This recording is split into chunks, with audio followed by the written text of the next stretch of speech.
One of the things we've done with this engine is we've removed the stock slipper clutch and we've installed this Suter slipper clutch. And what's unique about the Suter slipper clutch is that the inner hub that all the metal plates ride on doesn't actually move through the metal plates to push on the pressure plate and release tension to allow the clutch to slip. The way Suter does it is they drive this little ring on a series of balls up through the center of the hub to push on these screws. You can probably see those screws to release pressure on the clutch. And what's really unique about that is that the friction that's created when you have to drive that inner hub through the metal plates actually affects the break free moment and also when the clutch re-engages. So it's much easier to tune the finite part of the clutch. In other words, just when it releases and just when it comes back to an engagement. So Suter, the way they do this, they use diaphragm springs that have a very flat, straight rate. And so I'll take this apart so you can get an idea how easy this is to work on and how you can adjust the tuning parts. This ring here and this ring here holds the primary spring. When you put the screws in, they go through here and protrude from the other side of this spring retainer. And then this ring down here, the balls are just beneath this, and I'll show you that. This is how you tune what's called the secondary spring. And that spring will determine how much force it takes to get this to lift up and push on these screws that go through the spring retainer. So I'll show you. It's really simple to make this adjustment. You can get a better idea by looking at the exploded view that's provided with a clutch. Now this says 05 through 17, but this actually fits the 2019 ZX-6R. There is one special part that's required to install this in the ZX-6R, and it's this genuine Kawasaki part here, and it's a spacer that goes between the clutch basket and the hub itself. Snap ring comes off here, little washer, and you can see there's the 5 steel balls that ride in the ramp back below this hub. Those balls push on this precision ground steel ring. And then the clutch comes with 3 different tensions of secondary spring. And for this case, for this test, we're going to start with the middle spring, which is the 750. Snap rings back in.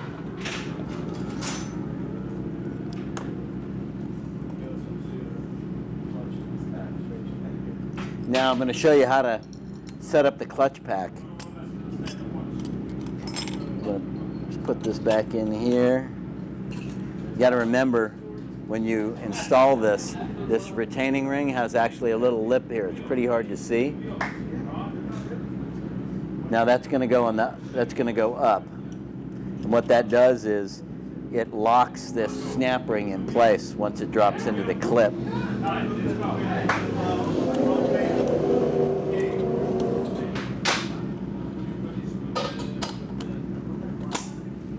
Done. Now that's in place.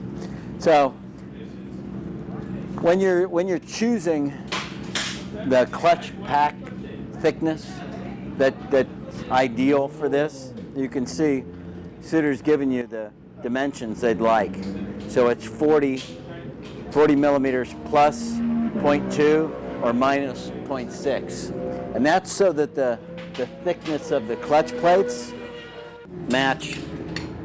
So they're slightly taller than this at total collapse. Kawasaki, so this is really, really cool thing. They make the clutch plates, the steel plates, in different thicknesses. And so what we'll do is we'll pick different thickness steel plates until we get just the ideal clutch pack that we want. Now we've chosen this clutch pack with the different metals and the fibers. And we'll just give it a second measurement here. So we've got 40.07, which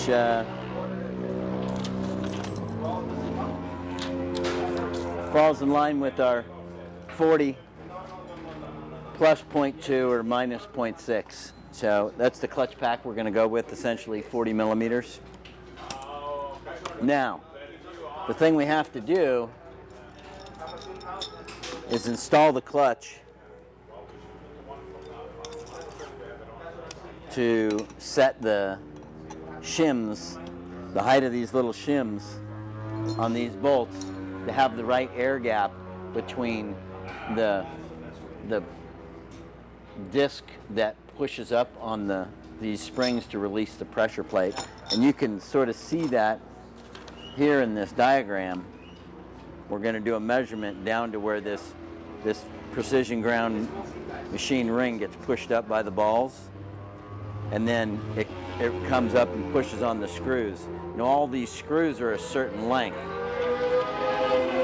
and that length is indicated on this sheet, and these distance screws are 19.5 millimeters high.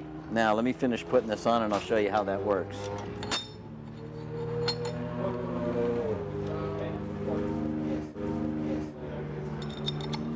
I'm going to run these screws in here with no shims. Again, it's provided with two different types of shims, a 0.5 millimeter and a 0.2 millimeter. And we'll put them in with no shims to start with. We're going to set this air gap. There's an air gap between this disc, right, the ring that the balls push on, and where the bolts end up. We have to have a little air gap so when the clutch wears a little bit, it won't be pushing on the bolt, because if it pushes on the bolt right away, then you'll never have the proper spring pressure on the clutch plates themselves, so you need a small air gap. And that air gap, depending on the ramp for this clutch, right, so this is a 32.5, so we want between 1 and 1.2 millimeters of air gap. So I'm going to show you how we set it. So I've got all the bolts tight, just snug, finger snug, and I'm going to take one out. Okay. Then I'm going to take comes with a little 10 millimeter spacer here. So this is the 10 millimeter spacer. You can see here I use the caliper and you measure through the hole. So I'll set that over this. And then the calculation is whatever the total is, the spacer plus the bolt length, and then minus and you subtract that, and that gives you the actual, the effective gap. So what we do here, we take the calipers, let's make sure we zero them. And then we'll measure down to, we have 30.4. And I don't like to take one measurement, I like to take a couple, just to make sure. So 30.4, okay, we're good. So we take 30.4 minus this 10 millimeters, 20.4, and then we know, based off the instructions here, that this is, the distance screw is 19.5 millimeters. So if I took 20.4 and minus 19.5, I'm going to end up with 0.91. And as we talked about earlier, we need 1 to 1.2 millimeters of air gap. So I'm going to need to put a washer on this. And since I'm at 0.9, I'm going to put a 0.2, one of these little 0.2 washers on here, and that'll open the air gap up to 1.1 millimeters, which is perfect, exactly where we want it. I'll install that underneath each of these and then torque them to 5 Newton meters. We're done.